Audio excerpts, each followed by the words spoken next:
From FX Empire, this is Chris taking a look at the gold market on the weekly time frame, and you can see we formed a little bit of a neutral candle, a little bit of positivity to it, preceded by a shooting star. So this shows that we are still grinding.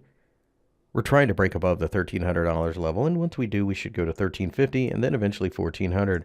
I think support lingers all the way down to at least $1,250, so I am a buyer of dips. A shrinking U.S. dollar, Federal Reserve stepping away from its overly hawkish stance, should continue to be good for gold. And I think at this point, value hunting is probably the way to go. If it drops a little bit, look for signs of support, pick up a little bit, and add as you go along.